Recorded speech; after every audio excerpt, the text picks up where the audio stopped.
Right when you leave in town, the first travel trade on that side. Don't, used to be red and rim.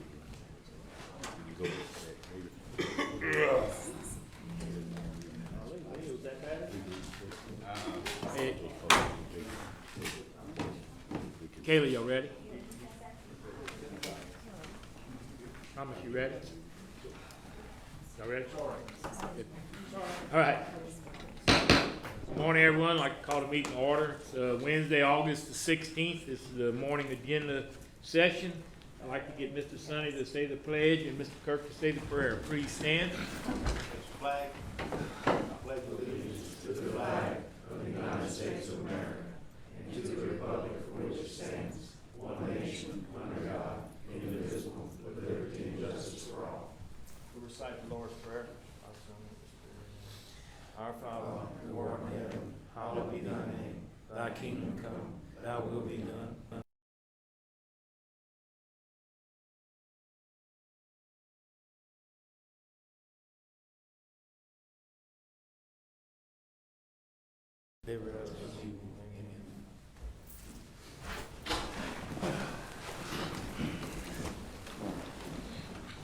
All right, let's go to number 3, Butler Bourgeois, Gallagher Insurance renewal quotes. Good morning. Good morning. Butler Bourgeois. I outlined everything in this one page. Our insurance coverages for liability, which is our general liability, our automobile, our professional errors and omissions, and our excess workers' compensation comes up next month on September 15th.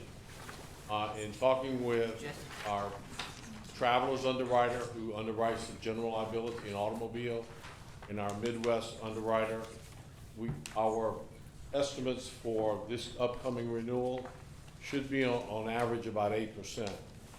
That is going to change just based on exposure. If we have higher payroll, it might be a little bit different, lower payroll, a little bit less. But it looks as though everything is fairly standard.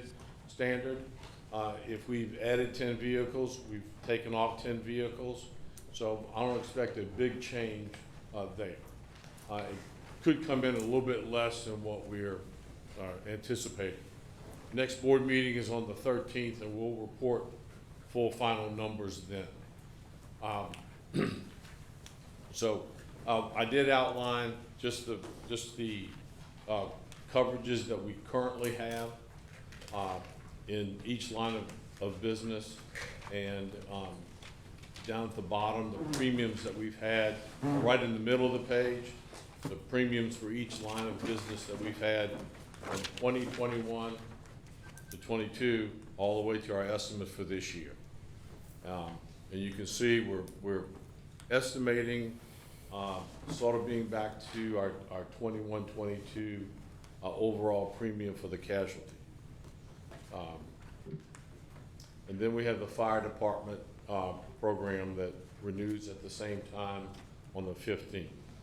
So if you have any questions on the casualty portion, I'm glad to answer those, and if not, I can talk about the fire department. what about the, what's up with the 8% increase? Was it because of claims, or what's? No, we've had, and I'll talk a little bit about that. We don't have a big frequency. Our underwriter said it's just inflation on their side. And it may not come in that high, but I asked her for an estimate because she's still working on the final pricing on everything.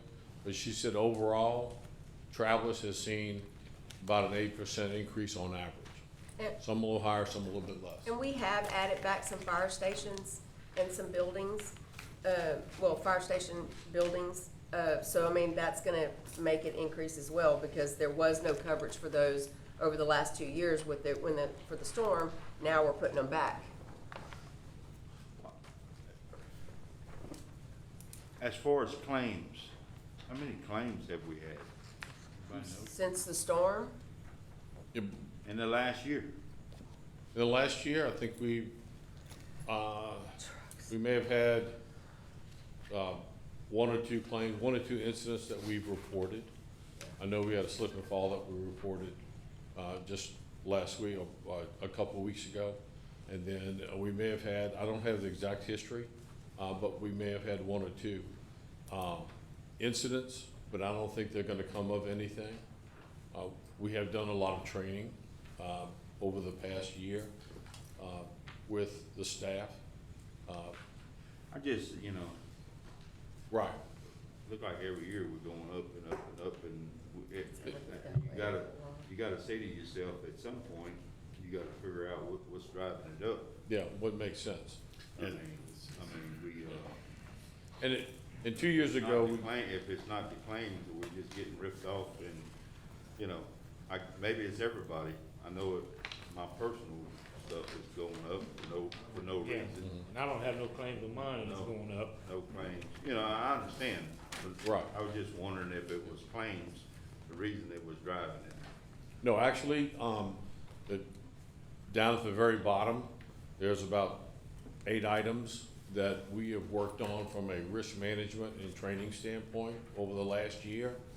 And at the request of the insurance carrier, or the parish. And just trying to make sure that we're transferring risk as best we can. We did take a look 2 years ago at 4 carriers to give us a quote against travelers, and no one could compete either because we were too far south or your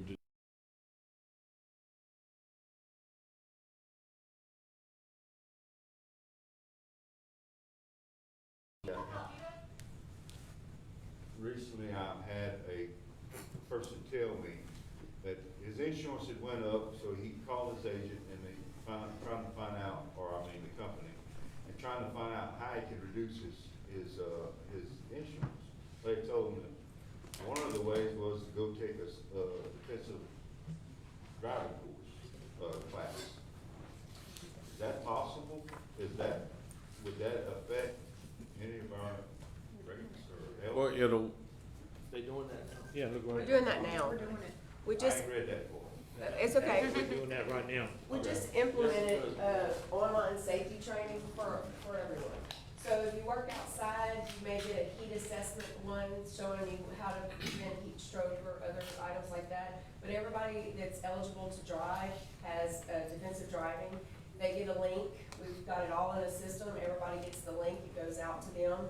So they can do their safety training online. It keeps also from the guys or the crews having to come here and sit here for 3 hours to do that. They're able to do it from their phone. We also started, any incident reports or things like that. So if there was a damage to a piece of equipment or something along those lines, we are starting to track that. That way we can see how much it's costing us versus, whether or not that person needs more training. We're also running DMV backgrounds. So these were all requests that were made to us last year from our carrier, and they're asking us to continue this stuff. So right now we have it monitored where anybody who's eligible to drive it's monitoring their DMV. If you get pulled over and you get a ticket, it automatically sends me an email letting us know that your person that works for you got a ticket for speeding or got a ticket for DWI or whatever.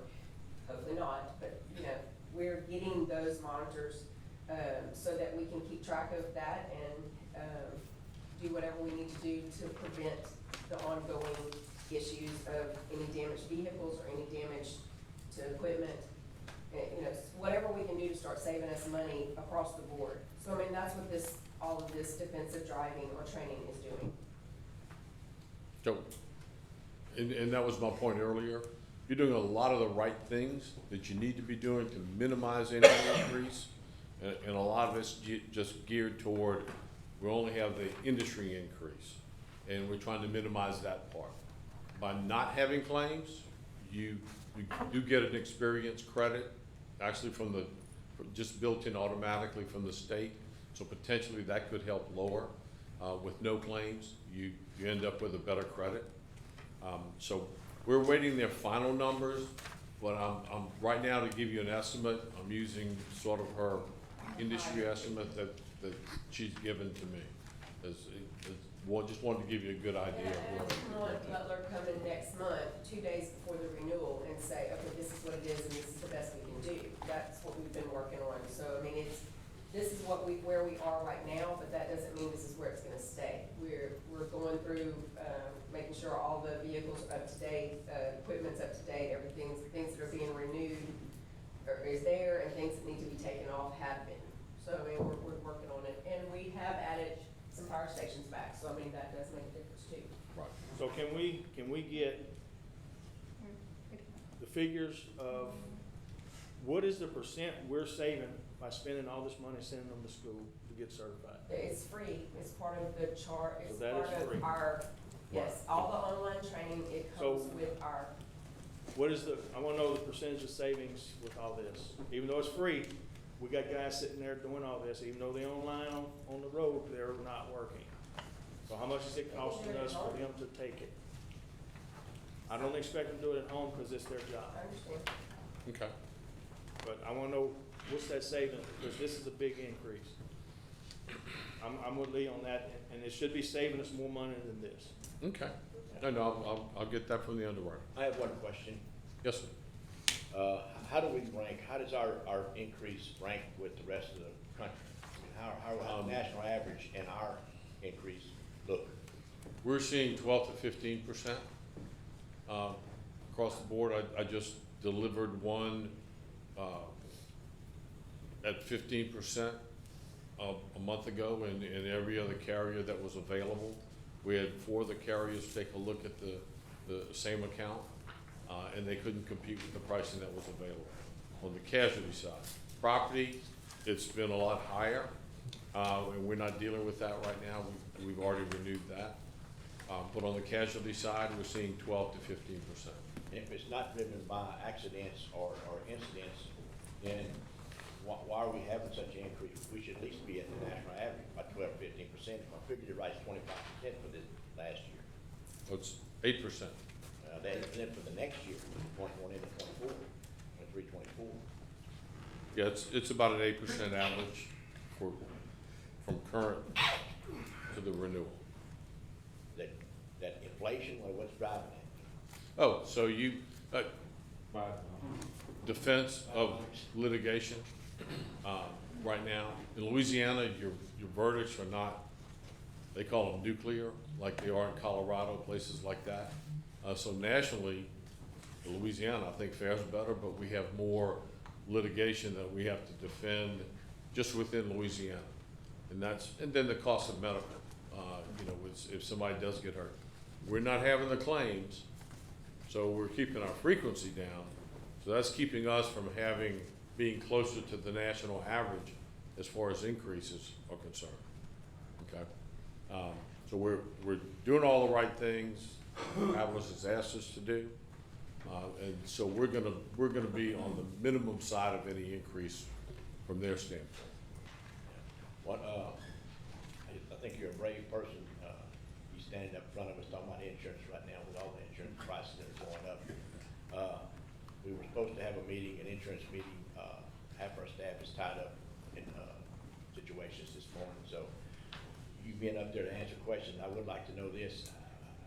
What's going on with our homeowners insurance? I mean, why is it rising up so much? And I know you guys are taking care of governmental issues, but you're the insurance guy. You're sitting in front of the mic, so I'm going to ask a question.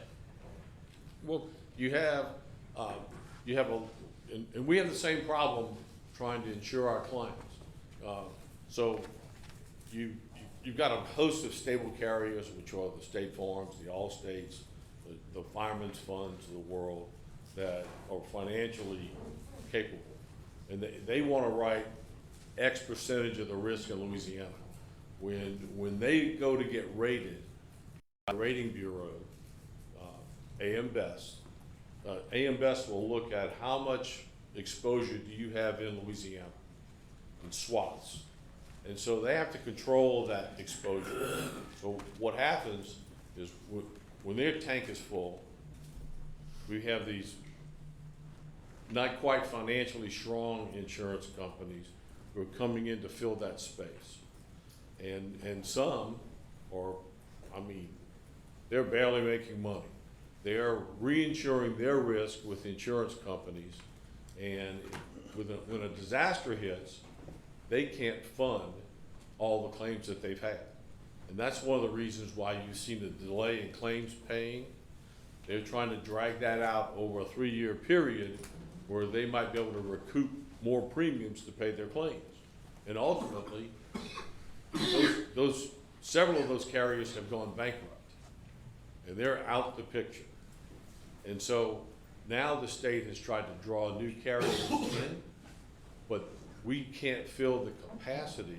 Insurance companies don't want to come in and fill the capacity because Louisiana's laws are very strict about what carriers can and cannot do as far as, which are good things for the consumer, as far as non-renewing policies. And so it is a mixed bag. I think the state is doing a lot to, basically the state put that $45 million out that you read about in the legislature to help insurance companies buy reinsurance so they could come back into the state and write policies. And hopefully that'll alleviate some of the pain. I talked to Tim Temple, who's probably gonna be our next commissioner. First thing he wants to do is go to Lloyd's of London to see if he can open up additional markets for the state of Louisiana. You know, that's gonna take another year and a half to do. So potentially we might get some relief, but I really think the only answer is to have stronger construction codes and helping the folks that can either rebuild. I like the roofing program where they'll come in and give you $10,000 instead of having your roof structure toenailed, come in and put straps.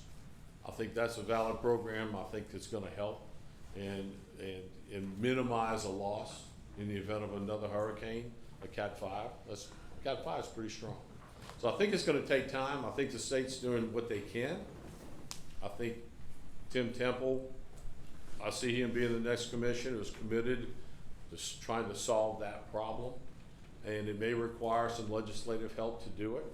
But in the interim, everybody's suffering either with not being able to buy insurance or paying exorbitant amounts for their insurance. I know mine went up and had the same thing. I didn't have any claims, but boy, I sure didn't want to switch carriers because right now is not the time to switch, you know, if you have a stable carrier. So we're, you know, the bankruptcy hurt of, you know, 3 or 4 carriers that were out there. But I think the state's doing the things to try to build it back up. Can they do more? I think they can. They'll need legislative help to do it. There needs to be something done because the reports I'm hearing from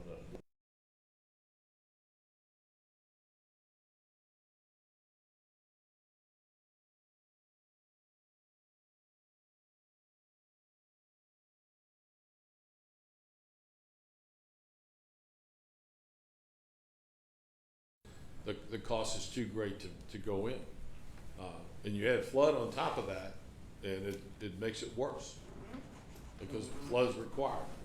And so the legislature's trying to fight that as well, or I know our Attorney General is right now, trying to fight the new flood rates and try to get those tempered. Because that's as bad of a problem as your homeowner's coverage. we're in that fight with him. I don't know how many parishes. I think it's every parish. Yeah. But I read it Monday. I know you don't have the answers, but again, you stood in front of the mic, so ask who we can ask. We are going to ask that we invite somebody from the State Insurance Commission office to come and speak to us, and we want to try to put on the agenda, at least for the next several meetings, to have an insurance place where we can talk. Mr. Ryan's going to give his spiel after a while. We're going to question him a few things on insurance too. So appreciate your time. A question about Temple. Is Temple hooked to insurance companies at the present time? His father was in the insurance business out of DeRidder, Aubrey Temple. Had an insurance agency, helped start LWCC, which has been actually a good thing for the state of Louisiana. Had a finance company before he passed away, and Tim has been involved in the insurance.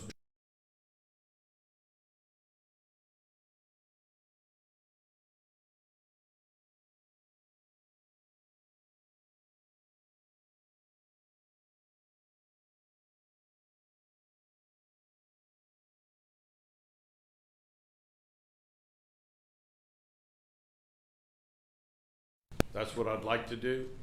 The only thing we'll see is what his result is.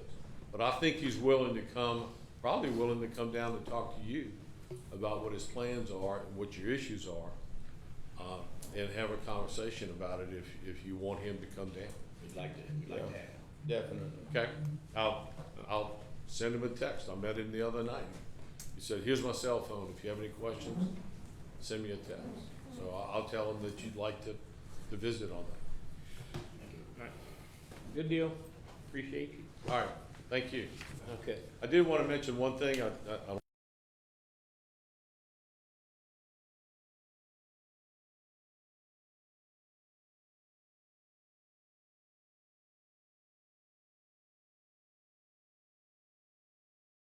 Property insurance went up quite a bit, and they paid a pretty large sum for the hurricane, and that's because the insurance carrier, National Union, had to go out and buy reinsurance, and so they were just passing that cost on.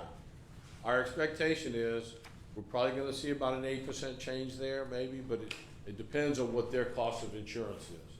They're not looking to charge any more than what their cost is. There's one other fire department program out there that operates on a national basis, but they will not write anything below I-10. So VFIS is, the program we're in has been a very strong program. I think they paid us like clockwork when we had damage for the hurricane. So we have no issues with them at all. But I just wanted to make that a note, and we'll have the final numbers, next month. But I just wanted to let you know that. So, thank you. All right, thank you. All right. We got a couple green cards. We'll go into there.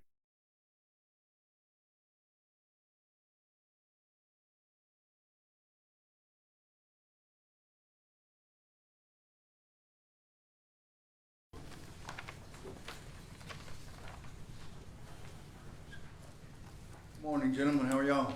Great. First of all, I want to introduce Mr. Ben Hetzel. Ben is in charge of our safety program, plus public relations and insurance claims and different things along those lines. So I'm going to let Ben talk a little bit about himself and introduce himself. Good morning. Some of you I've actually met before, different conditions. Lifelong member of the co-op. I am the Director of Safety and Member Services. I handle all insurance claims for co-op, members that have trouble with our services. Graduate of McNeese, married to a woman from Jeff Davis Parish, very happy. She's a librarian at Hathaway High School. It's a pleasure meeting all of you.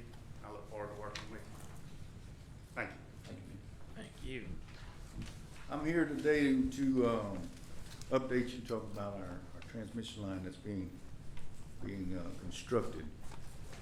I know I've been in front of you before, and I've talked about different dates of when we expect things to happen. Those dates are, best way to put it, fluid. They move around. We're dealing with FEMA, and I'm not here to say FEMA is bad. Without them, we wouldn't be here. But FEMA has certain things that you have to do, and right now we're dealing with SHPO, whichever that means, which is it's probably a historic preservation society of some sort, and the tribes, and they have to sign off on some of the permits that we're looking for in order to do what we're trying to do. Pre-construction activities began in February, and I'm gonna read some of this because I don't have it memorized. So execution of construction agreements, contractor base camps. We're setting them up near Chenault as we speak. We have some land that we have rented by the Chenault airfield. that is accepting steel poles and conductors, cross arms, and other materials at this point in time are being delivered daily. When is construction gonna start? That's the main question from everyone. And I understand that. When is construction supposed to start? I said last time, I said August. And then now I'm up here saying it's moved. Now it's October 15th. Why is that? It's because of the permits. It's because of the FEMA permits that have to come down. We can't start before those are signed and put into place. It still should not affect the final date of when this is going to be done, which is June of 2025 is when we expect everything to be done. It's going to be a rush when we get to actually start construction, and it's going to be an adventure, but it's one I'm looking forward to because in the end, the Jeff Davis Electric Co-op is doing this for its members and to better serve Cameron Parish, Lower Cameron Parish, and all of our members for that matter. As you may have seen, they have demolition of some of the substations along the coast. They're all complete. If you go to Johnson Bayou, there's nothing there but the generators. And same thing on some of the other substations that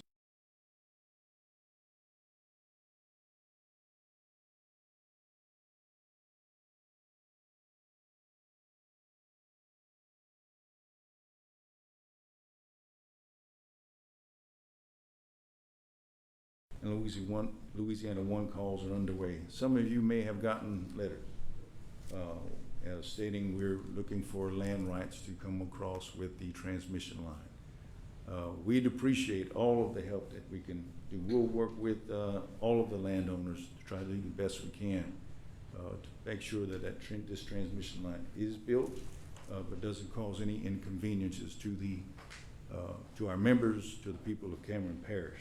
Is what our goal is. Transmission line construction anticipated to start in November. You know, it's been dry for the past, good Lord knows how many days have we had with 100-degree heat plus. Let me start building transmission line and it'll probably rain every day for the next 6 months, who knows, but that's how it always goes. As soon as you start construction, then things start happening like that, but we're gonna work through whatever it is. Construction completion and removal of generators is still planned for June of 2025, as I said before. I'd like to thank a few people, especially Sweet Lake Land and Oil. They have a major portion of land that we have to cross, and they've donated everything that we need to do to get the transmission there, as well as Miami Corporation. Where we have to build there, they have donated all of the area that we have to. I'm asking for your support and anybody who has land that we've sent letters to please work with us. Everybody knows this is a FEMA project, but what everybody doesn't know is FEMA does not pay for land. Cameron LNG is one that has worked very closely with us, and we have a spot that we'll have close to them to build a substation. The substation is paid for, but not the land. Every piece of land that we buy has to come from our members. Buying land from our members is getting to be the hardest part at this point in time, because you run across people that don't live here, have never lived here, and they have a piece of property here, and then all of a sudden they think it's valued at more than what we tell them that we're willing to pay, because we have to pay according to FEMA what it's appraised for. So all the land that we buy goes straight back to our members, straight back to you. So we're trying to do the best we can to get that done and get this project started. But a big thank you to Sweet Lake Land and Oil and Miami Corporation and Cameron LNG for working so closely with us, and for your staff. All of the staff in Cameron Parish Police Jury have worked very close with us. Anytime I need anything, I call and they're right there for us. And so are y'all. I appreciate every one of y'all. But I do make this promise to you. When I'm here talking to you and I tell you what's in front of me, that's as I know it as of today. It does not mean it's not going to change. I hope it doesn't change. I hope we can get started when they say we can and do the things that we're gonna do. This line is gonna be, if you can imagine the wood poles that were there before, 69 kV line, we're going to a steel pole construction and a 230 kV line, which doubles the amount of power that's coming down here to be able to serve everything that's gonna be located here as best we can with that line. It's rated for 160 mile-an-hour winds. If a storm should come through,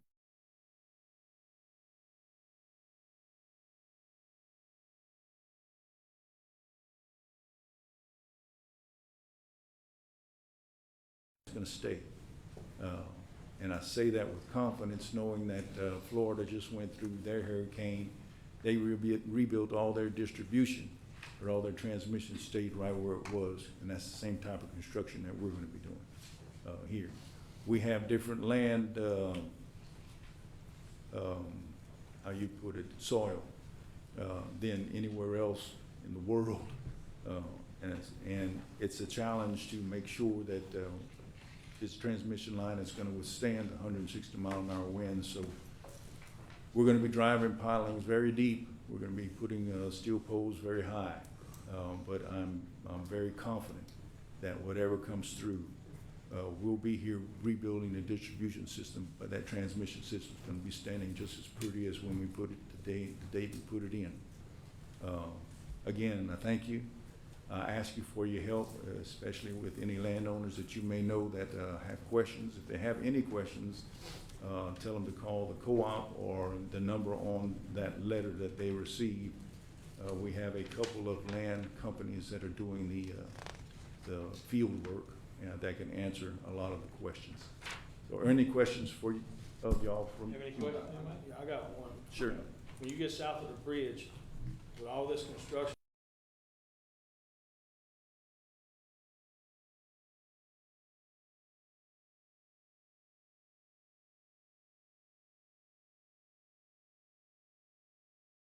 Except go to one lane.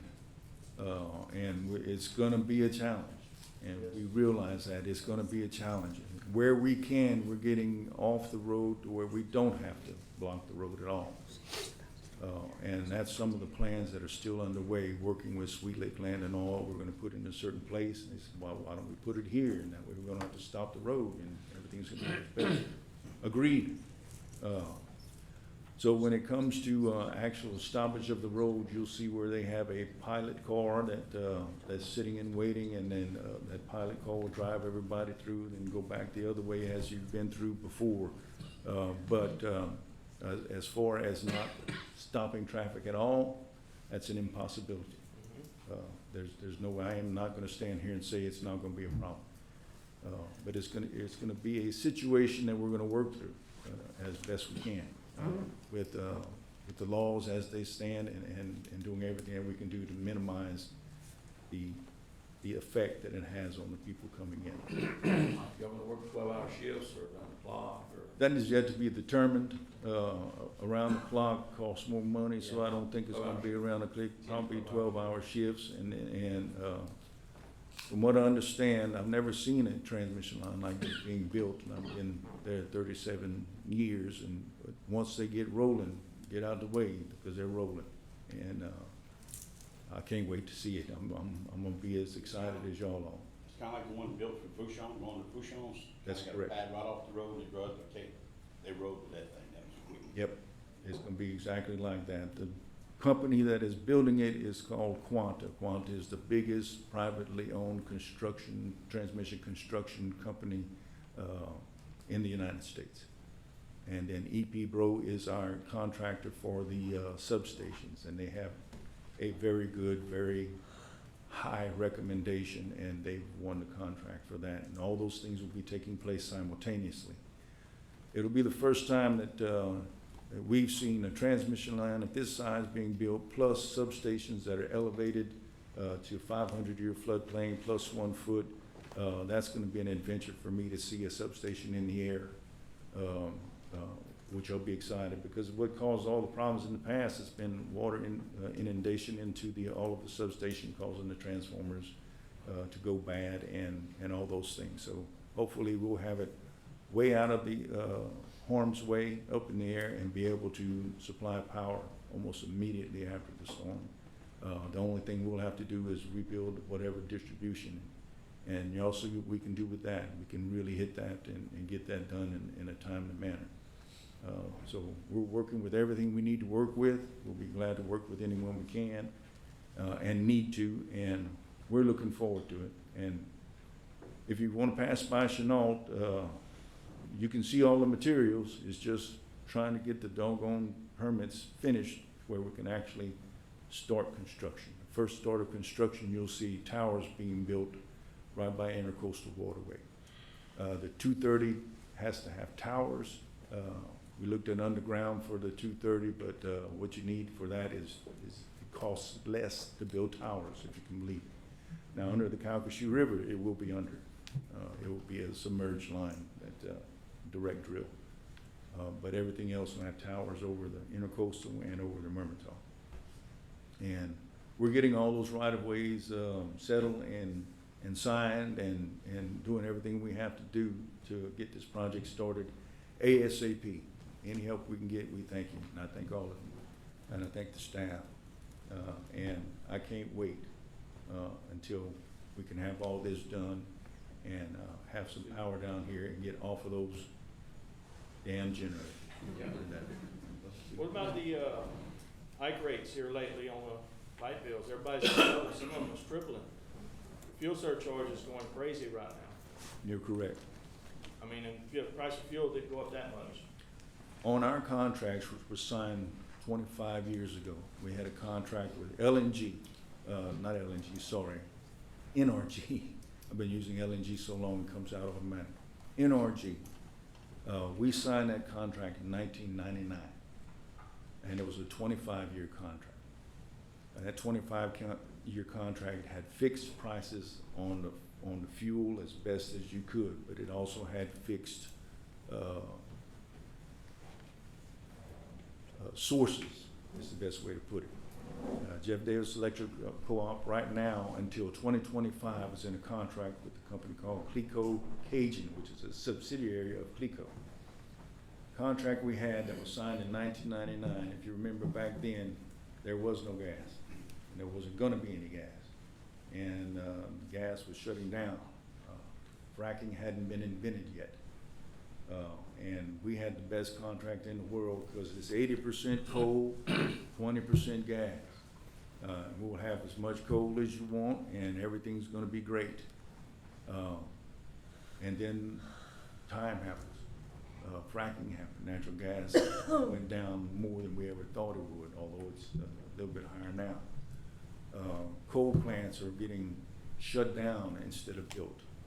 Because coal, environmental and all those things, and you have to carbon sequestration. I saw a big project coming in Lake Charles for carbon sequestration here.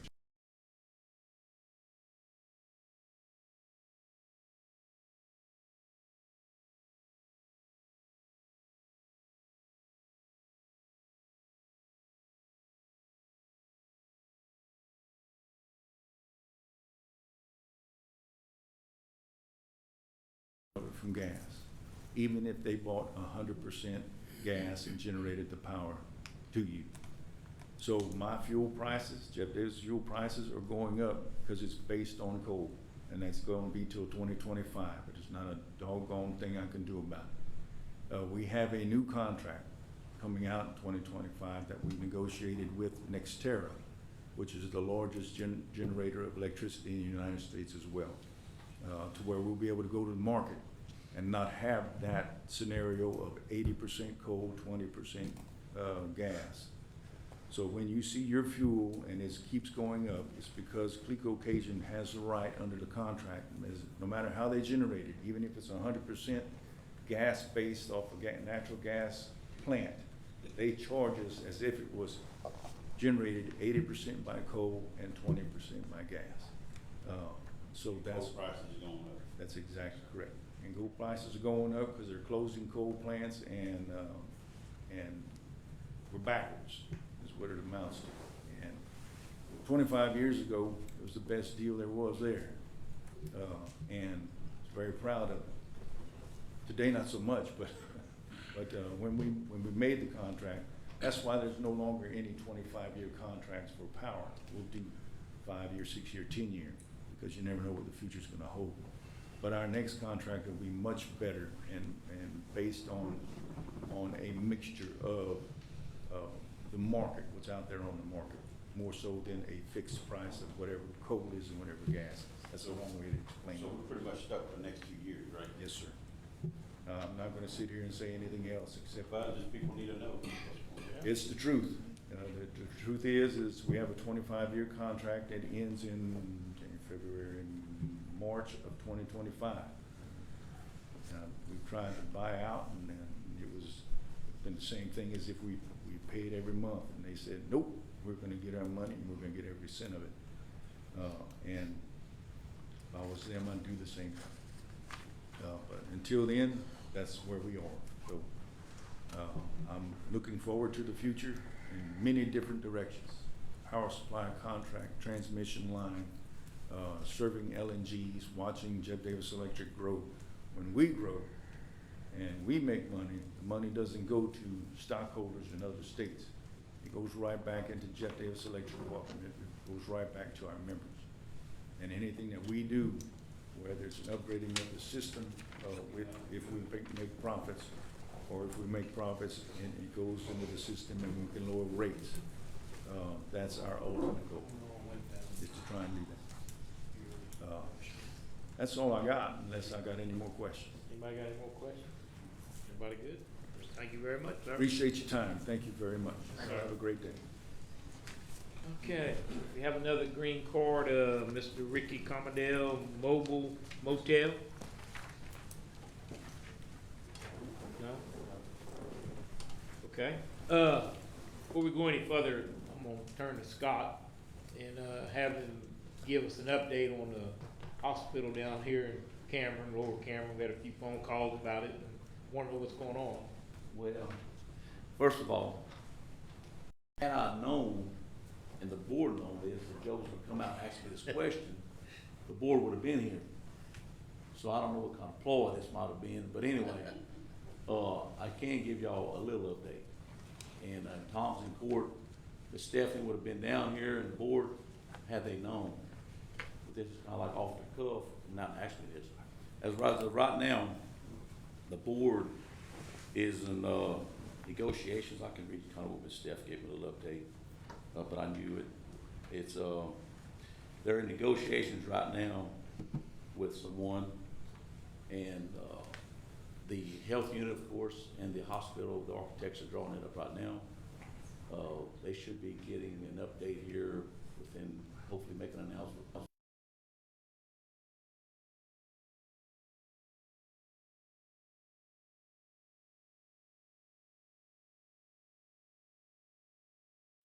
That they didn't know. This Joe got hit me up this morning. Well, I got hit with it quick too, so. They could have called and asked me. Yeah. You know, and I could have let them know something. But yes, they are in negotiation with a potential operator. It looks promising. And also the architects are working with the health unit and the hospital plans right now. That's about all I can say right now.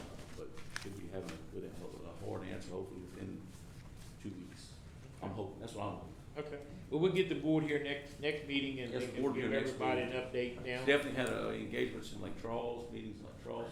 When I notified after he told me something late early this morning, or Yeah. hours ago, you know, had she known, she would have been here, her and board members, Okay. and of course Tom's in court, so. Okay.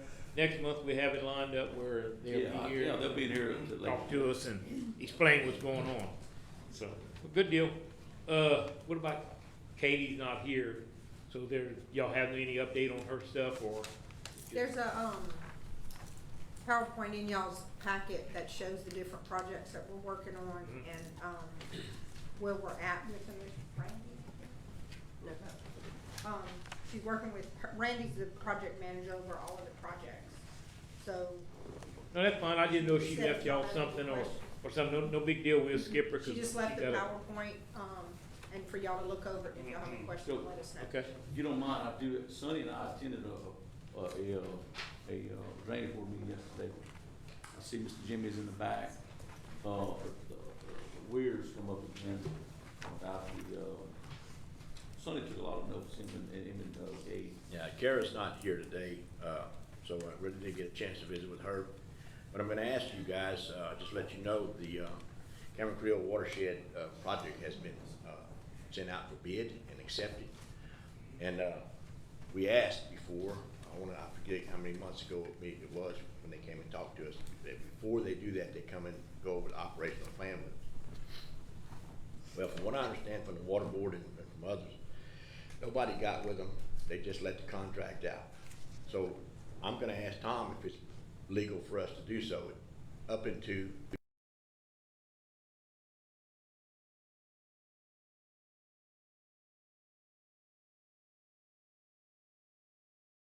lets us know. That we have to call a special meeting, and if we do, you guys will know. But time is of the essence, I think. Didn't we kind of vote that down? Yeah, we did. Yeah, we voted them down for fixing that as a think pair. got the obligation. But they over us. Well, the drainage board is supposed to be the local sponsor, and the drainage board is not being involved, as far as I can tell, in any of the operations. The operation started when they did this. They had a contract. They guaranteed certain things. Those things were not fulfilled. They contracted for 50 years. They said, I think somebody said we may be out of that 50 years. I don't think we we're are. Are we out of it for sure? Yeah. Well, they need to renegotiate a contract because the operation has not occurred. Right. Okay, they didn't do anything on the west side that I can understand. Most of the control's been done on the east side or somewhere else. So I want to see them come to the table in good faith. We've tried in good faith. We've been nice to them. They brought it up in a meeting. We said no, and they did it anyway. So just be prepared for that action if necessary. I want to get with Kara first, have them contact Cripper people and have them discuss, have a meeting maybe. And if so, if we can't come to an agreement and with our people in this parish, then I'm gonna ask for you guys to support an injunction to stop the.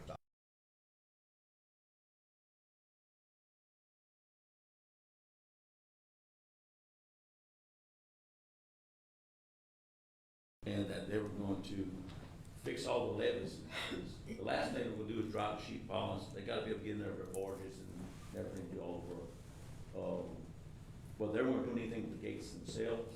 Yeah. Nothing with fixing that. They're fixing guardrails, fencing, putting the levees back the way they were. But other than that, they weren't doing anything with the gate or the structures themselves, what they told us. Yeah. But we just. Yeah. Operation is I'm just telling you what I'm saying. very poor, in the past. That's got to improve. So careless issue, I'm actually know a lot more than. We're gonna assign you with that task, get with Kara, and get everything we need to know, and get it lined up, and get it to us. Be glad to take it. And, bring it back to us, and we'll fight at this standpoint. If it does any good, we'll see, we'll work on it. All right, thank you. Mr. Joe, I can let you know what projects that they're working on right now, if y'all want that. Yeah. That would be one you wanna know, what project we're working on. I mean, Katie got us something lined up, she's not here. Where's our project man at? I can go see this here.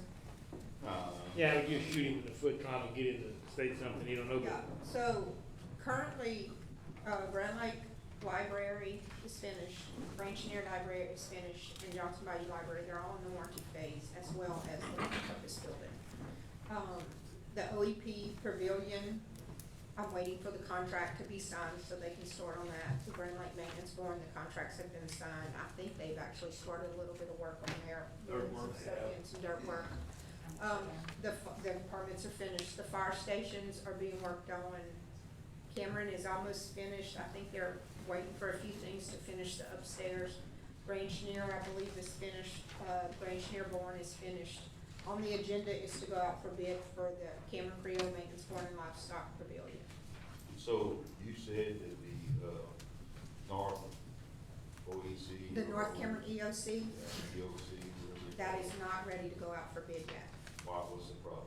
They are working on, so the sheriff wanted to either do a 911 dispatch or just have it like a substation, and it's two different costs.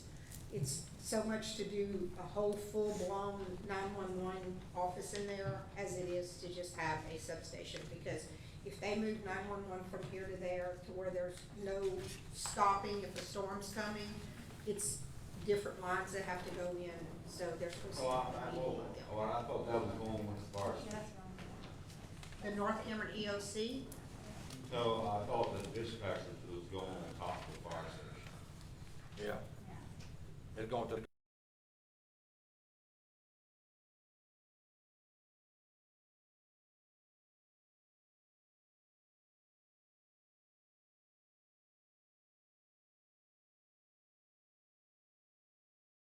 I think. Well, that, you know, Katie's not here. Ryan ain't brought the money yet? Well, What's the problem? Katie's not here to give us an actual update, which she's. I got it for doing. cash. She's in a different situation, so let's just put that on hold till next meeting. You know, we can get the correct answers. We just need an update, Yeah. because we getting asked. Yeah, and she was planning on giving us an update on it, but she had a prior engagement that she couldn't get out of, Yeah, so. that's fine, but So- I mean, we're getting asked of. Yeah. And, We're, we'll get the correct answers, that way we won't give people the wrong answer or maybe an answer, we'll yeah, get the correct. as far as. Yeah, This, Danny, ain't this your project? No, sir. Danny, No. Danny? No. all right, let's move on, we got one more green card, we saved the best for last. I don't know if we ought to give them a 5-minute limit or what, but anyway. 3 minutes. 3 minutes? Yeah, All right, Mr. Ryan Booyah, gonna give us some updates. unless he's bringing us money right now, write that check. Here you go. You got 10 minutes. Y'all look like y'all in such a good mood today, I might just skip. No. Good morning, gentlemen. Appreciate you having me. We try to come back and visit at the end of each session, just run through some of our updates, and to give you an opportunity to, give some feedback and see what we're gonna get ready for our next session. And so what I wanted to do is just give a brief update on the session and hit on a couple of items that I think are important. Mr. Bourgeois hit on one that I figured was coming up. It's in my notes, I won't belabor a lot of it, but we're gonna walk through it. This past session, we had 894 bills, 29 constitutional amendments, and 723 resolutions or study requests. So when you look at each one of those instruments going to committee, going to floor, going to the other side of the legislature, going to committee, going to the floor, with amendment opportunities at each turn, it's quite a bit for us to keep up with. So I want to thank you and your staff and your consultants that reach out on things that are important to the parish and keeping us informed on what your goals are. What I'm going to start off with is insurance, because I think that's something that we've all monitored pretty closely since Laura and Delta. Mr. Bourgeois did reference the $45 million incentive program. That money was set aside through a special session earlier this year. That was $45 million in cash to attract new companies to come to Louisiana to begin riding.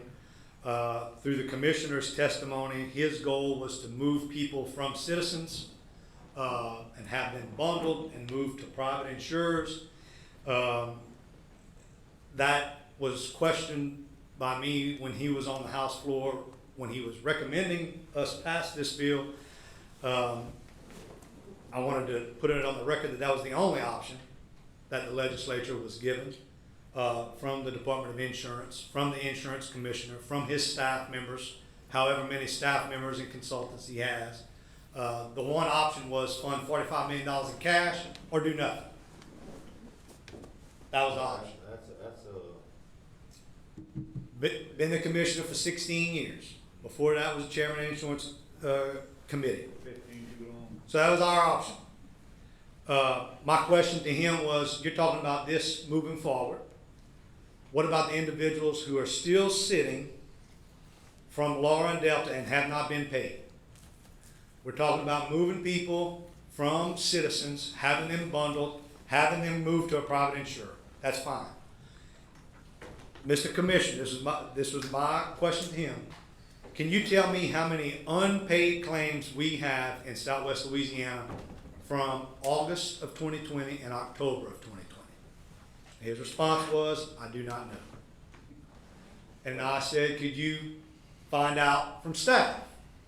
Because I think that's important.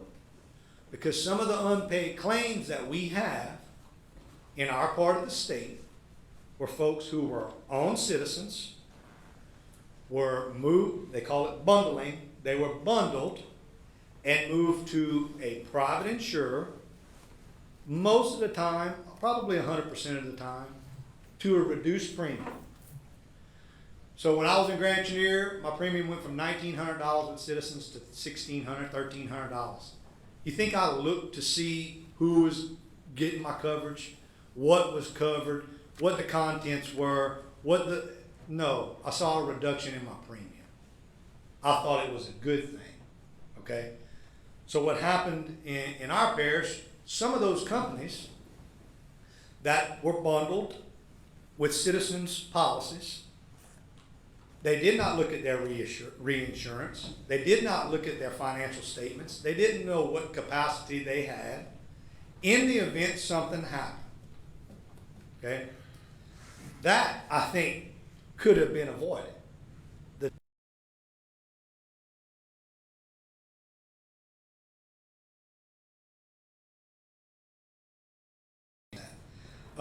So when you look at some of the maisons, the lighthouses, I think Southern Fidelity was a little bit later, but they were better established.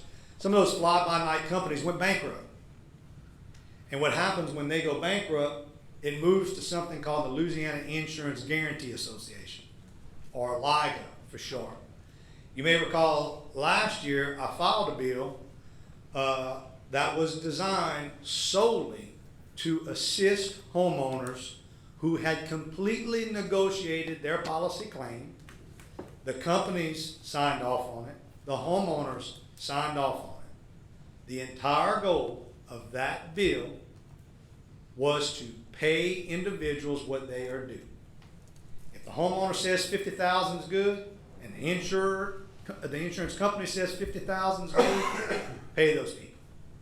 Okay? I'm not talking about starting the clock from the day the storm hits. I'm talking about after all the documents have been transferred from one another, all the inspections have done, the adjusters have come out, you got one piece of paper that says, here's the documentation, here's what I'm due, here's what we're going to pay. Okay? LIGA ignores majority of that. And so we had residents in this parish who were moved from Citizens to third-party insurers. Citizens claims, according to the insurance commissioner, as of November the 1st of 2020, the Delta hit October. As of November 1st, 2020, 93% of Laura's Citizens claims were paid. 93% of Citizens claims were paid. So the folks that stayed with Citizen and paid that higher premium, 93% of them were paid. The people that thought they were doing right, getting off of Citizens and moving to third-party insurers, who trusted that there was some solvency, okay, in those companies, they were still out there. They had to go through a whole nother process. The data had to be transferred over. A lot of it was hard copy data, okay? Now, we did this with Katrina, we did this with Rita, we did this with Gustav, we did this with Ike. It's not like this the first time we've had 2 storm events in 1 year. In fact, with Laura and Delta, it hit us twice. Katrina, Rita, pretty much the whole state, from New Orleans to Texas. Gustav, Ike, again, Houma to Texas. So you're taking those individuals that are going through the LIGA process, and there's no timeline for these people. There's no timeline for them to get paid. All the bill attempted to do was say, after whatever the document, the certified document, there's a form and there's a name for it, you can probably help me. But at the end of the day, once everyone signed off, if LIGA had that document in hand, you have 90 days to pay that individual. If you don't, pay that individual up to 20% of the settlement. It's not their fault. A lot of times, the citizens to third-party insurer, it's not an opt-in, it's an opt-out. So if you get something in the mail and saying that your premium's going down, you're probably not gonna look to see what's happening. If it says this is not a bill, you're probably gonna throw it in the trash. That's what I did. That bill was killed immediately in committee. The commissioner said that I was trying to remove his immunity in a personal capacity. That wasn't the case. But anyway, the bill died 4-9 in committee. So this year, there were bills that came back with LIGA to improve that process. Because in his own words, the goal is to reduce the number of citizens premium, the number of policies under citizens. Okay. The data transfer statutes that were changed now requires the companies that are writing to have it digitally available in the event that bankruptcy or solvency or whatever you want to call it from the company, to have that ease of access of information. So that was changed this past session. Why it took so long to change that, address that, I'm not sure. The fact of the matter is, we changed the law. The $20 million for the fortified roof, again, that was a cash appropriation, up to $10,000 per home. What we have observed and what we were told, other states, Alabama, I think Florida have similar programs. Their premiums have reduced. What they're saying, the testimony from some of the professionals, not my testimony, is if you can show that you have a hardened roof, there's a calculation that shows the amount of damage will be reduced on most structures. You have a better chance of having a smaller claim if your roof holds intact. So on the $45 million incentive program, we're still waiting to see how that's going to play out. What I was told by the insurance, the Department of Insurance, was that a lot of these claims right now are being bundled in Southeast Louisiana because there are more structures. And so the companies are coming in and having access to more homes to get into their book of business. Their statement is that it's going to take longer for it to make its way to us. And so I think that, is it a step in the right direction? Yes. Is it moving quick enough? No. But again, both of those actions happen with the legislature passing bills to get that done. You know, some of the testimony that you'll hear from the department is, well, we don't make policy. You know, the legislature needs to do this. Okay? And why do we need a Department of Insurance? Why do we need an administrative function? Folks making over $200,000 a year, $300,000 a year, consultants, everything else. Why do we need you? You're not going to provide input, expertise, you know, guide us, guide the legislature along the way. If it's on us, then just tell us. But you don't need to come and talk to us. We don't need you anymore. If you don't want to provide input, then so be it. Flood, I'm glad to see Ms. McLaughlin here with Congressman Higgins' office. Your delegation is doing the yeoman's work on trying to get bills passed to revamp NFIP. We know it's a problem. It's going to stay a problem for some time. I'm going to tie the NFIP issue to something that happened here recently.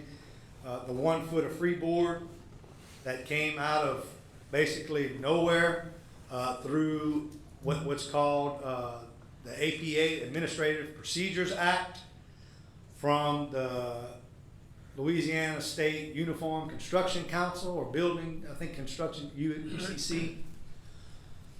When we found out about this, it was during session. That's its own agency, okay?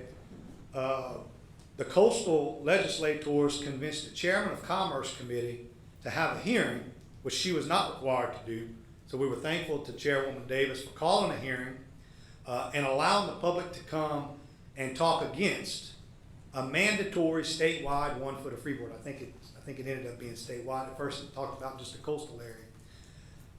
And the issue that some legislators have with that, some folks maybe don't even know that it's happening. but we're well aware here of the base flood elevation and how the base flood elevations came to be. We have coastal parishes that did not have the funds to challenge their FEMA maps, okay?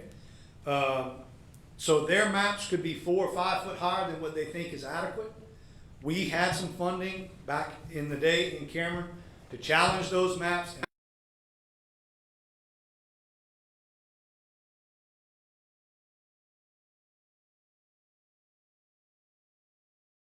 We can say were significant, okay? Some of these parishes already feel that their maps have 1, 2, 3 foot of freeboard because they never had the resources to challenge the map in the first place. So why do we have a policy that mandates 1 foot of freeboard when a week before that, Calcasieu, I think, was 2 foot of freeboard. Terrebonne has some. Even outside of levees across the state, the local governments, the local parishes already had the authority to implement that. So now you got a department or an agency in Baton Rouge that's mandating something that previously was held and managed locally, okay? Why does that matter? Why is that tied to NFIP? Well, when you start getting your renewals on your flood insurance, when you call and ask how your flood insurance calculation, how your premiums were calculated, they can't tell you. It's in some sort of logarithm in an Excel spreadsheet that's 8 tabs tied together. They can't explain it to you. They can't. They can't explain it to you no matter how much time you give them. It will not be explained. The issue with that is, previously, if you built or elevated above the BFE, you would receive a discount on your flood insurance because you are above the BFE. Well, now we're being told that it doesn't matter what the FEMA maps say. Your flood insurance is calculated based off of this formula that is supposedly your perceived risk. How you quantify perceived risk, I don't know, but it's based on your perceived risk. So we went from the maps are gold, the maps are the law, the maps are the Bible, okay? The maps dictate every ounce of development in every parish or county in the country to, the maps don't matter. We don't need the maps. We're not looking at the maps. The maps are irrelevant.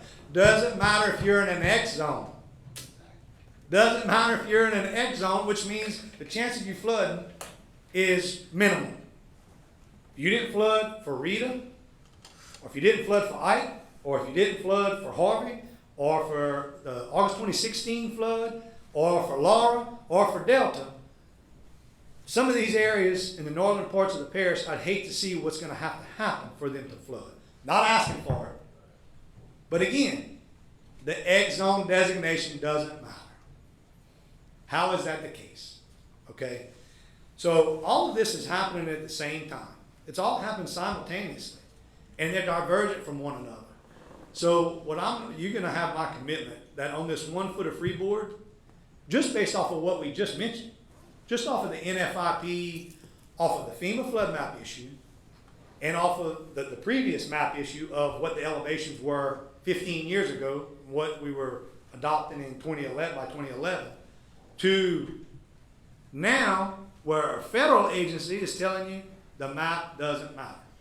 So how do we know what it is? So guess what? The 1 foot of freeboard is 1 foot higher than what's on the map. But at the same time, you're telling me the map doesn't matter. So what I would like to do between now and session is understand what legislative authority we have, get educated better on the facts, on how this happened, how can we change it, do we have the authority to change it, do we have to wait for another administration or those appointed by the new governor, all of that. So I'm going to rely on your staff to help me get some information, know who to contact, and if we need to file a bill and have people come to the table and justify why they think they need that authority or why it needs to be done, be glad to do that. I've gotten my ass handed to me enough in that building. That's not going to bother me any.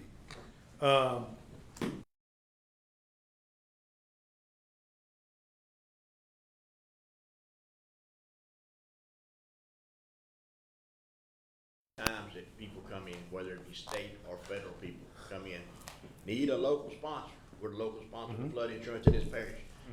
But don't come to us when models are run or in our area to give us input. I think somebody needs to bring that to the state and say, look, this needs to stop. We'll be fighting these in court instead of fighting them up front.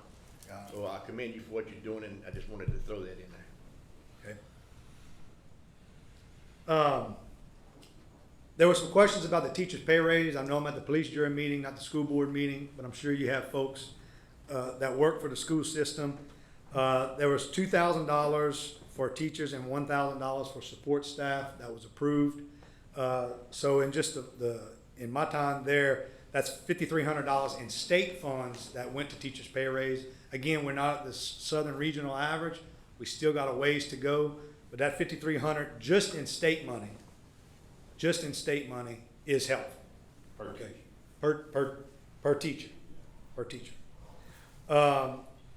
There was some discussion and confusion in the budget about this was a stipend versus a pay raise. The process is the MFP, which is, I don't want to get into too many of the weeds because I'll probably say it wrong and Charlie Lemons ain't here to correct me. But the MFP is derived by BESE, the Board of Elementary and Secondary Education. Their budget for the MFP comes to the Senate Education Committee, and it's a yes or a no vote. 3 weeks left of session, the Senate gets it and votes it down. Goes back to BESE. BESE sends it back. When it gets back to the House Appropriations Committee, there was some funding that was tweaked on early childhood education that we have been supporting to significant levels, and we didn't like the way the numbers shook out.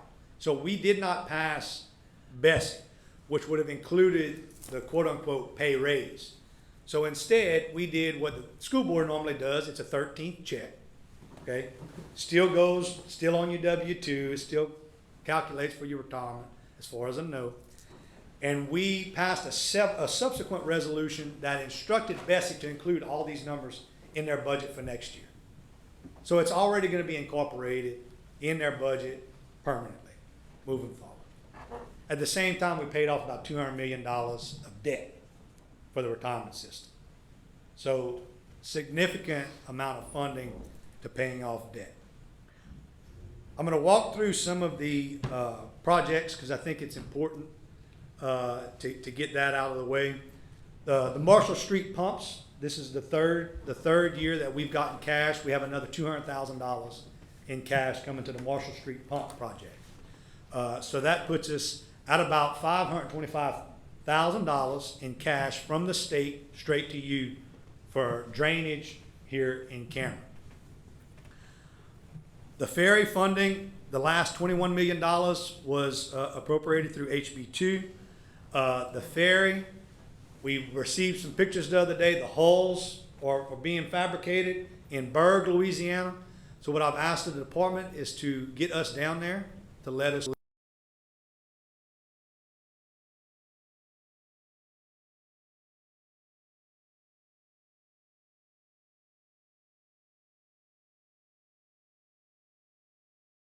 give them a little time to get going. They started, I believe, in March or April. So all the materials were there, all the steel was there. They're getting after it.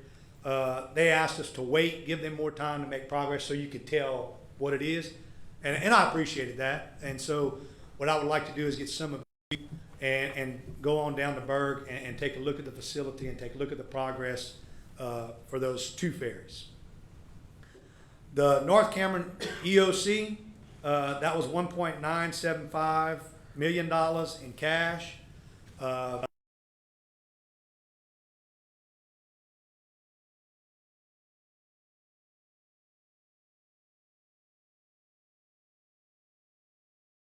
Have to go to bond commission.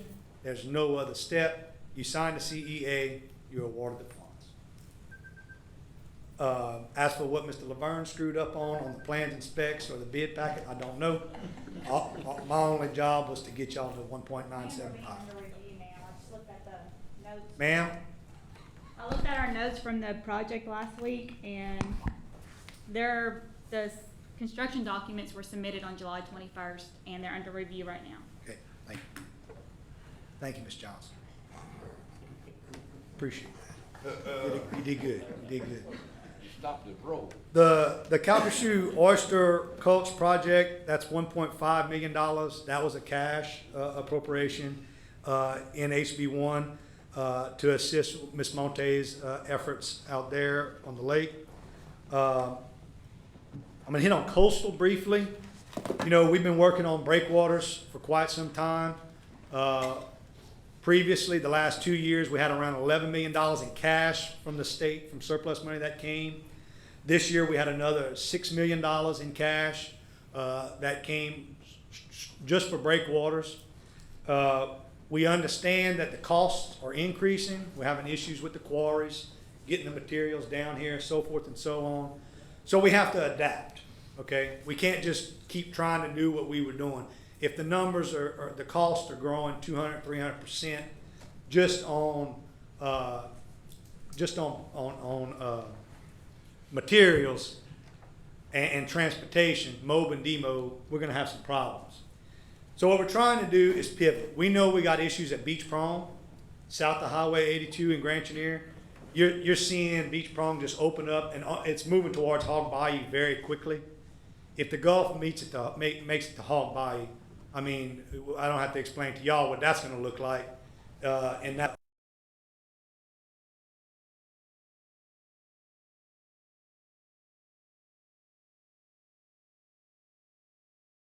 new project this year, the police jury.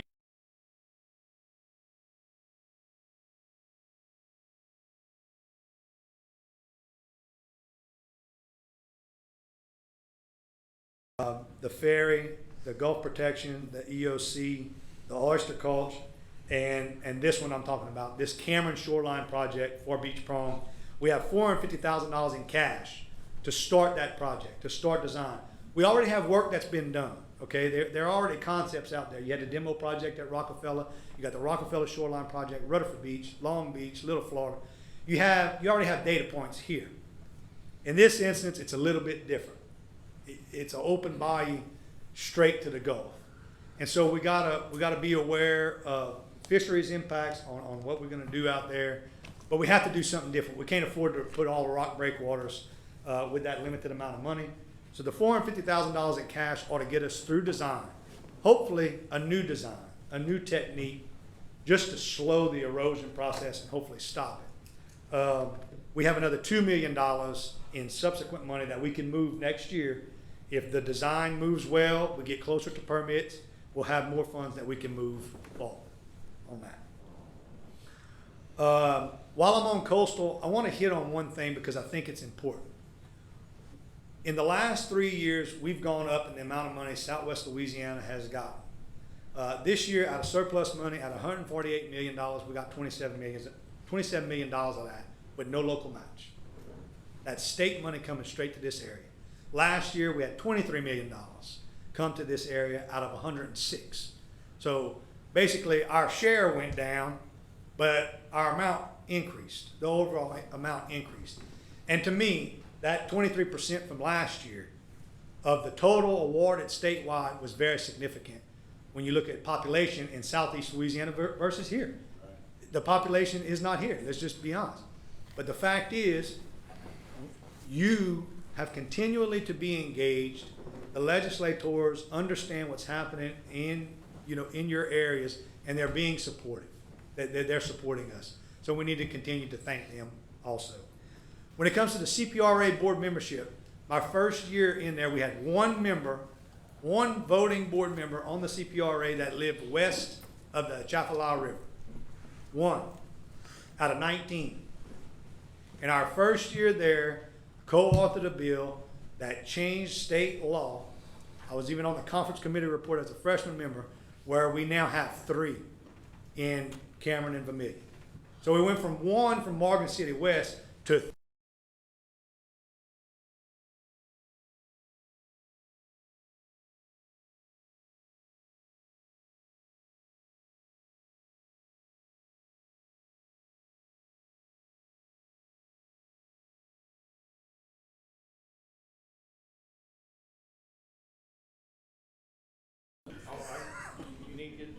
DOTD projects. I'm gonna start with the one that probably has gotten more press than others, and that's the pontoon bridge in Grand Lake. So I want to go back to 2021 when we attended, Mr. Butch, Mr. Guidry attended a highway priority program meeting, public meeting in Lake Charles with DOTD. At that point in time, there were not design funds set aside for the Grand Lake Pontoon Bridge. That's a statewide program. They're limited to about $100 to $150 million statewide in each fiscal year. It wasn't on their radar. But your jurors, your colleagues, your staff, along with myself, showed up and spoke on the record about what was going on. It's the same thing we did with the ferry. How many years we went there and talked about the ferry, It just took time. In this instance, it was a little bit quicker than what we saw with the ferry.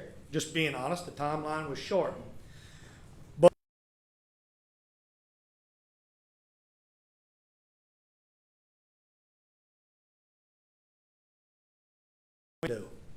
for the design to be finished. So that is a significant amount of time just to get to the point where you're trying to finish the plans and specs. When that issue happened, you adopted a resolution asking DOTD to expedite the funding. The Cameron Parish Police Jury adopted a resolution, sent to DOTD. I think Ms. Carroll sent it. There were grammar and spelling errors in it, but the resolution made it there. That funding, that window, just on design, was shortened from 24 months to 15 months. You may not think that's quick enough. But let me tell you, I'm a legislator. For the state to knock 9 months off of a timeline this early, that's something. The second victory was that they committed in writing that the $22 million to fully rehab the entire pontoon bridge. It's not a fixed span bridge. The cost they gave us on the fixed span bridge were $80 million. And I think we can be honest to say, until the I-10 bridge is replaced in Lake Charles, we're not replacing any swing bridges, pontoon bridges, movable bridges in this parish on a state highway. We're just not gonna have access to those funds. In the interim, we gotta live, we gotta function, we gotta go to work. The $22 million is in hand. There's no other money that needs to be found, sought, appropriated, allocated, and otherwise to the pontoon bridge.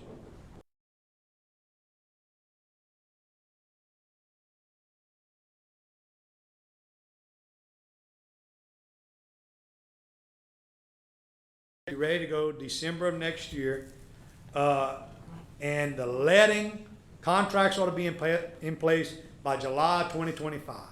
Now again, we're in 2023, so that's saying the construction contract won't be in place for another 2 years. It's what the timeline shows. Is it fast enough? Absolutely not. But compared to where we were with this project 2 years ago, we're light years ahead of where we could have been, because we remained engaged. We stuck together, we spoke with a unified voice. You applied pressure, I applied pressure, it all worked out. Still got a long ways to go. What we're trying to, I want to thank Mr. Laverne, and I'm glad this is on the record. I'd like to thank Mr. Laverne and his staff. At times they get a bad rap for not putting out an alert soon enough, this or that. That's DOTD's job. That is not the Cameron OEP's job to utilize their first alert, code red, whatever their system is now, to make DOTD notices public. And so they provide that courtesy to your constituents when you know updates are coming. I consistently have asked for better communication from the department. The department hired a public information officer. So now he's dedicated to putting out information. He worked in the press previously, so I think we'll be able to establish some lines of communication with John and just work on how we update the public. On the note of updating the public, I'm just going to go ahead and jump to another bridge that caused some problems earlier this year, the Superior Canal Bridge. That was a serious issue, and and I had a difficult time understanding how we went from having folks travel on that bridge like it's nothing to shutting it down after one inspection. And so my question was, did you need money? Because immediately I thought it was something that I didn't do. Do you need money? Well, I went back and looked. The money's been there since November of 2020 for the Mermentau River Bridge and the Superior Canal Bridge. Some of that was hurricane related. Some of it was maintenance. Just was never done. So my question to the department was, from the inspection that you determined that it needed to be closed, when's the last time you inspected it? Because there's no way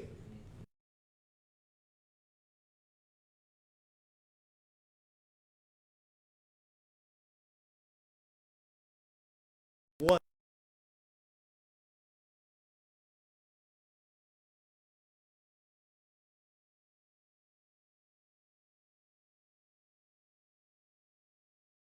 an engineer, maybe Mr. Johnson can tell you, I can't tell you.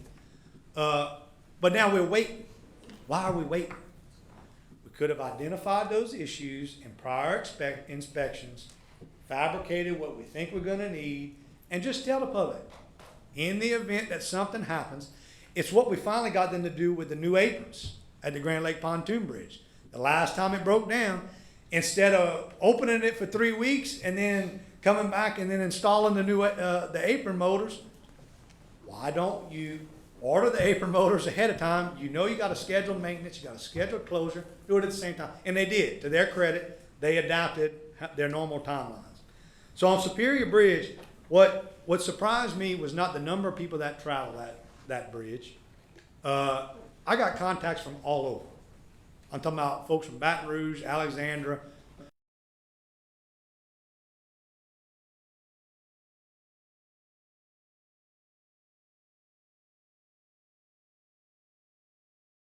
enjoying, they were having their peace of mind out there at Price Lake Road. Well, they can't afford to drive 3 hours around to make it out there. T-May, poor thing, on my tail. The guy that owned Pecan Island Food Store, on my tail. And I told him, I said, now listen, I respect you reaching out, and I appreciate it. You can know that I'm working on this. I said, they telling me that it won't be ready till October. This was in June. I said, so we trying to shorten that window. Just know that there's a 95-year-old woman that owns Boots Grocery over here that's monitoring this day to day. No offense to you, she scares me more than you do. I want to get this dang thing fixed, okay?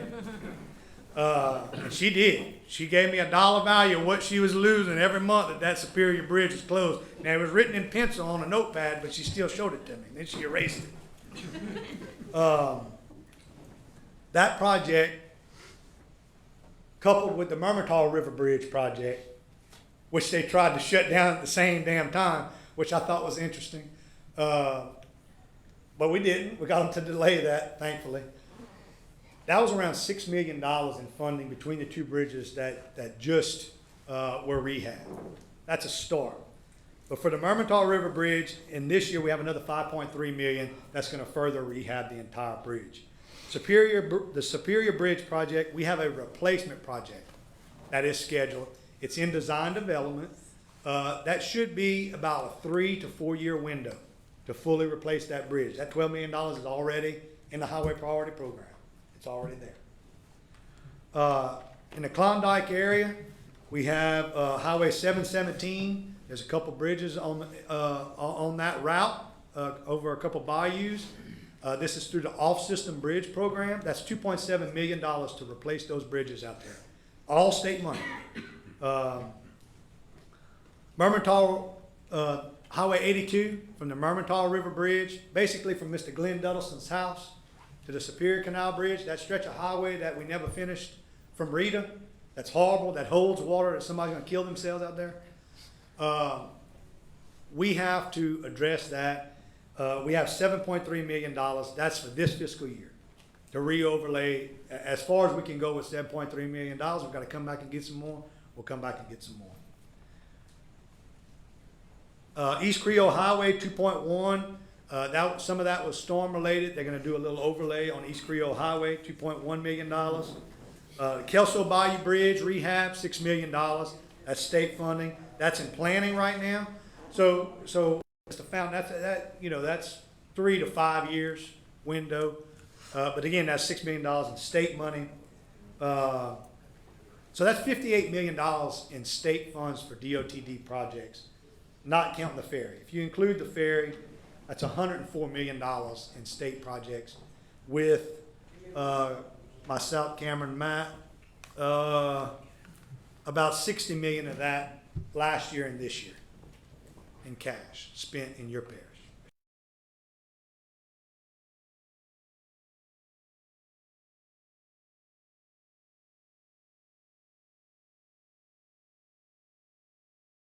Well, I'm not gonna, go ahead. Okay. Ron, I know for years and years, we've always had it on that.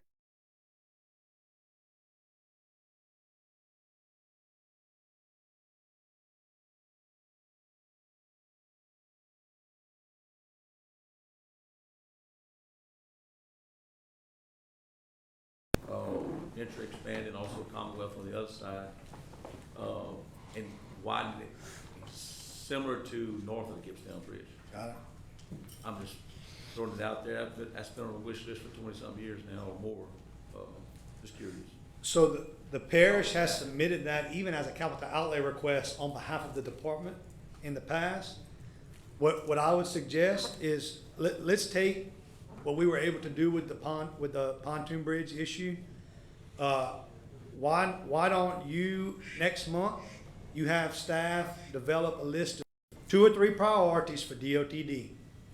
You put that in a resolution, you vote on it, send that to me, we'll send that to the department. You're gonna have a new governor, a new secretary, there's gonna be change. In fact, I'll be the 23rd most senior member of the legislature come January. That's, yeah, that quick. And so we're gonna have, the point being, we're gonna have opportunities. But we gotta get organized. We gotta stay engaged. And we can't have we can't have ideas everywhere. If we come with a unified voice, one resolution, 4 paragraphs, 4 whereases and 3 projects, that's what we need to do. Whatever those projects are. I think we keep applying pressure. Yes, sir. Go ahead. I got about 3 questions to ask you. The first question is, do you know if DOTD has in their policies, do they have an emergency contractor on staff to handle any kind of emergency operations that they need done on these bridges? That's the first question, and I don't know if you have the answer for me, but. I will get a formal answer from the department, but I'll let you know what my understanding. And if they don't have that, they should have that. Let me tell you, at the Grand Lake Pontoon Bridge, a marine vessel come, hit the bridge, and tore it up. Right. And we had to wait, what, month and a half? Mm-hmm. Thereabout, I don't know exact date, but. Felt like more than that. One of our store owners told me personally that he was losing about $1,000 a day because of that bridge was closed. And not only that, that bridge was closed and it stayed, I live where I can see the bridge. Mm-hmm. And they didn't work on that bridge. There should have been people out there. That marine company was gonna pay for that bridge. Correct. To get all those, they should have had people 7 days a week, 12 hours a day working on that bridge. Hey, they can, Southside Machine Shop can build any part for that bridge, and it wouldn't have took them a month and a half. It'd have took them about 3 days you to go tell them what you need, or go get them and show them what you need. They'd have had it built. That's what aggravates me about the bridge. They don't take an urgency, but they don't realize that that other junk in Calhoun Parish called the Black Bayou Bridge breaks down more than the Grand Lake Bridge does. So how you move people off the island? Okay, so I'll beat up that. I was 2 points or 1? It felt like about 4 or 5. But I'm used to it. I'm used to it. Another point is I don't know how many employees that work for the camera crew on the DOTD. Could you find out how many travel from Grand Lake or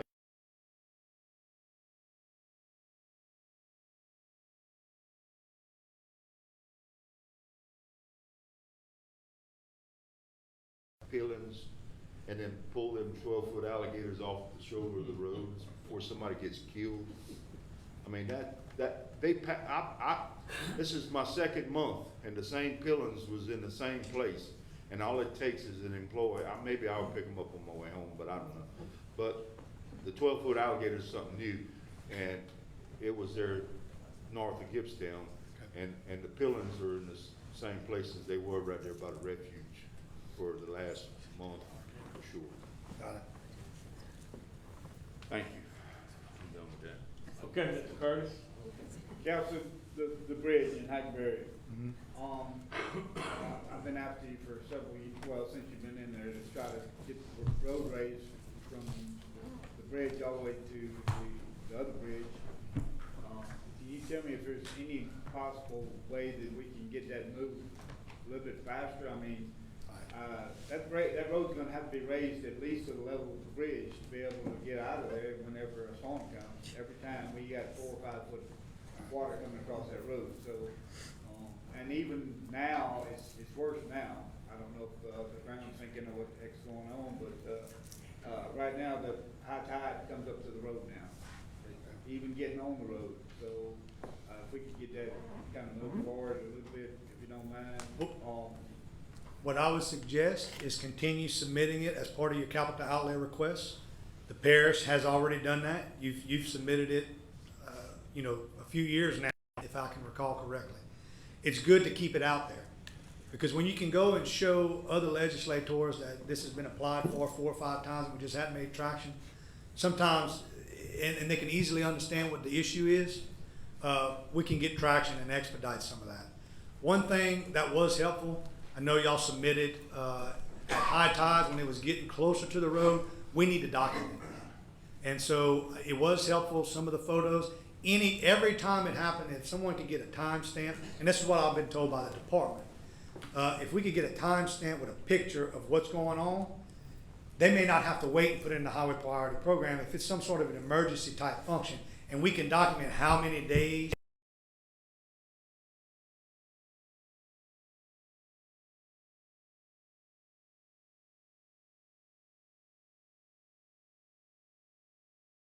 I think I've seen a couple of them. If we could just continue to do that every single time it's close. Yeah, well, it's pretty often. Even if it's every day, Yeah. I think it helps. Like I say, Shane's crew does a good job. They'll check it out, and if they see something like that, they send Shane some pictures, so that'd be a driving. So are they gonna send them to you, Ryan? That's fine, yes, sir. You might remind them that that's a thoroughfare. We only have 3 in the parish, 4 maybe, for evacuation routes, but also for the $50 million worth of investment been made in this parish. It supports the state through funding. Yes, You might remind them that from time to time. Yes, sir. That if that road goes out, those people can't get to work, those plants can't be sent in there. Yeah, they gotta drive all the way around through Port Arthur, I-10 to Orange and go down to Port Arthur and come back around for them to even get to work. So That's kind of like, And I got one more. the ferry getting closed and they have to get here. No, to I haven't hire had- all the way Yeah, around. right. Okay, well, you can have. Yeah, look, I don't have a question. I want to commend you on the good work that you do. The knowledge you bring to us is invaluable. Your service has been wonderful. But on this insurance issue, we're gonna hound you. And I know, Yes. I know you get hounded, but look, we have few resources and we're getting hounded, everybody's getting hounded. It's a very important issue in this part of the state. So, I mean, for the whole state, but for sure here. But we're losing people every day because they can't pay their mortgage and their insurance and their taxes. We gotta come up with some way to take this monkey off their back. It used to be just the south border of the parish was like, now it's the whole parish. No. And I was gonna make a comment on that. If you Google in the Houston Chronicle, the Woodlands, okay, because I immediately thought they were picking on us because there weren't enough of us. It's statewide. My roommate lives in Ruston. His homeowner's insurance did the same thing. There was a report a month ago in the Houston Chronicle that the top 10 insurers in the Woodlands, 7 of the top 10 pulled out of the state of Texas. Just pulled out. And they're saying that it's the number of claims nationwide. Because I immediately thought they're gonna, they're taking it out on us because there's not enough of us to really push. This thing is serious. But again, that's not to say, that's not an excuse. That's not to say that the state can't get its own house in order and put policies in place to at least help. If nothing else, streamline information, provide access to more companies. Those are things that the market doesn't have to dictate. The market's going to do what the market's going to do. But when it comes to policy, well, let's get that organized. Constructive criticism, Mr. McGee. Next time, I'd rather you have the negative thing first and the good thing last, just so Danny hears it better. Because now all he hears about is you pounding me on about insurance instead of the good thing. What could we maybe do on tax breaks for your insurance companies to get them to come down here and insure everybody? You give them $45 million. You give them $45 million. No, I know. That's a pretty good break. I know that, but still. Mr. Butch, I'd have to go back and look at what structures they have incentive-wise and tax-wise. I do know, so for LIGA, let's take LIGA for instance, okay? Already,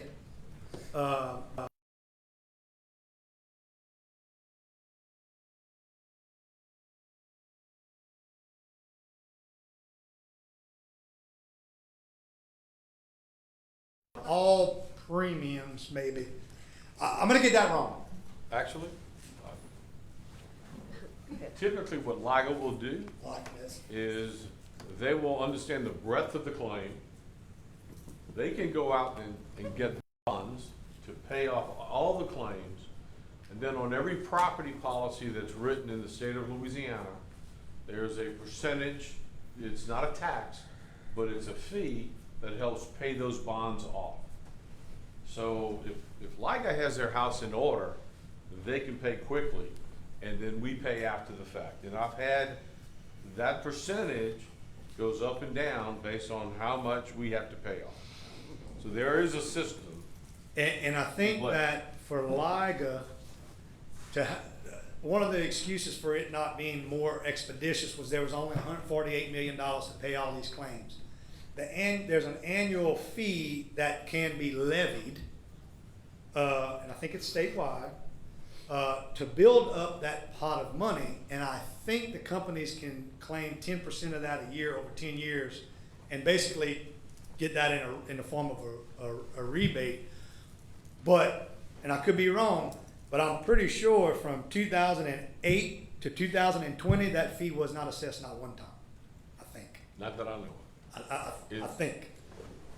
And so in the years when there was no storm, no catastrophe, no craziness, why we couldn't have had the mindset to pass a portion of that fee to build up that money and let that get interest to get ready for the next storm events that we know are coming. I think hopefully with a new commissioner, and I like the suggestion, you need to get Mr. Temple and all the candidates, but if Mr. Temple offered to come, ask him to come. Make your issues known, and I promise you I'll do the same. And with that, I want to thank you for your service. I appreciate your support, all the feedback you give me. All the Good and bad. the good, bad, the ugly. We're in it together. I know. Congratulations. Thank you. Congratulations to Sonny, and then best of luck to the rest of y'all. I want to close. I'll close with this. Sometimes we get caught up in the moment and the politics and all the issues. And I think what we lose sight of the fact is what we're supposed to be doing here. And I had a lady, I attended a meeting a while back, and the lady walked up to me and she said, they just introduced you, your last name is Boryar. You wouldn't happen to be kin to Viola Boryar. And I said, yes ma'am, that's my grandma. And she said, I worked with Viola at Cameron State in the 1980s. She said, that is the nicest, most loving woman. She said, what happened to Viola? I said, well, she passed in 1999. I said, but I lived with her for 4 years. And so we visited. She walked off, and then I thought about it. You're in the middle of all kind of craziness. And here I was there as a legislator, trying to work on policy, doing this, doing that. And this lady who was on the wait staff gave me an opportunity to think about my grandma, who passed away 24 years prior, okay? If we don't accomplish anything else as public servants, if there those bright moments when we can make somebody smile, laugh, or improve their quality of life, damn it, I think we're doing something. So thank y'all. Thank you. All right, let's move to review our agendas.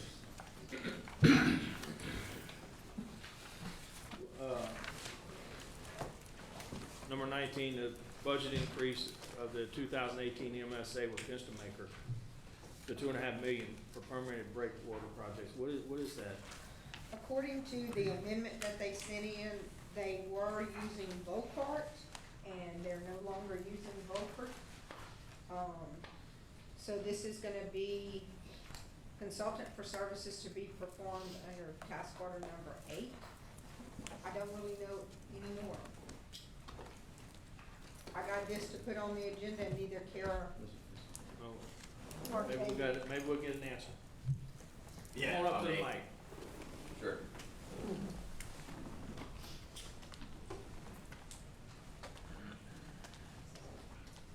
Thank y'all. Can y'all hear me? Yes, sir. Danny Gihon with Fence Maker. An additional, I believe it was $9.7 million that Mr. Boryak spoke of. It was allocated through state surplus to expand the shoreline breakwaters at Rutherford and at Little Florida beaches. So with those additional funds, there's an additional professional services fees. We've begun surveying out there. It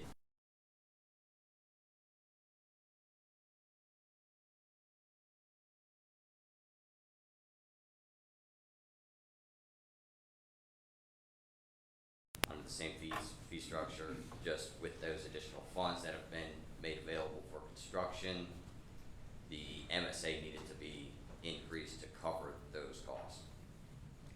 And this $2.5 million is, It's all coming Oh, from the okay. state surplus dollars. It's coming out at 9 million. Yes, sir. Okay. all right. Just because we got upgraded money, you can raise your price up? Yeah. It's not, the original fee was to cover the original project, and this is a completely separate new project. Add on to it. Yeah, no one to the project. Okay.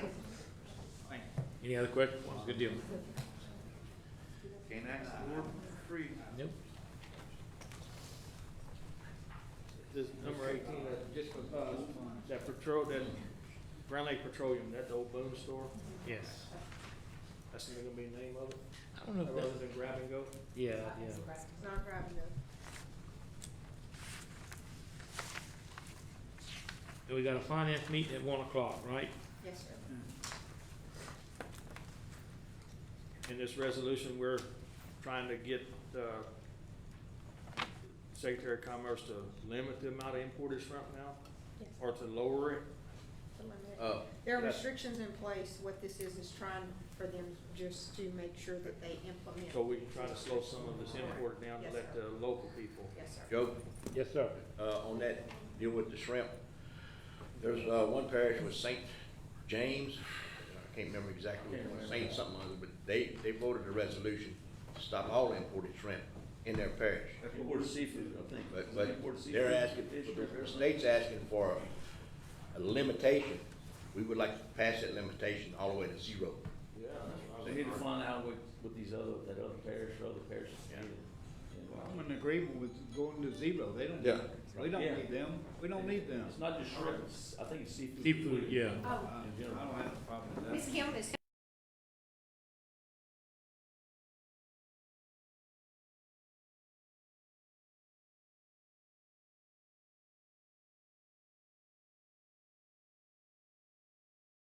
parishes for, to send to the state because the imports have taken over all of the, and causing all the problems with the shrimping industry, as you're well aware of. And so they're just gathering resolutions from across the Gulf states to send in to try to have the state act on the import issue.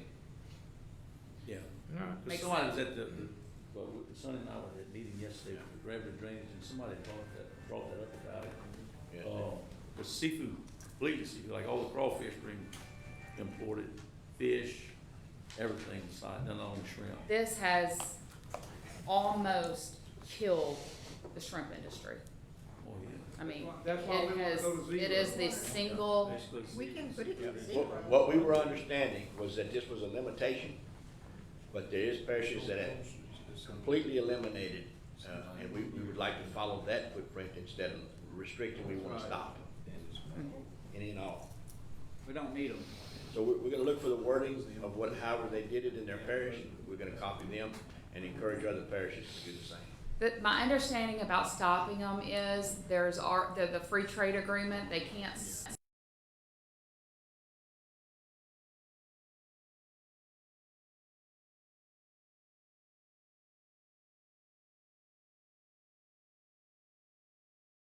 Good. I hope there ain't nobody in our parish.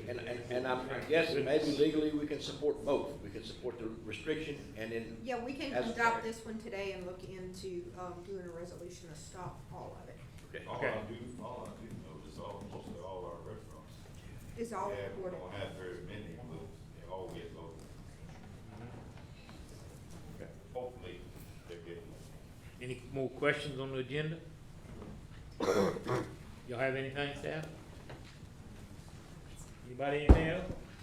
All right, meeting adjourned.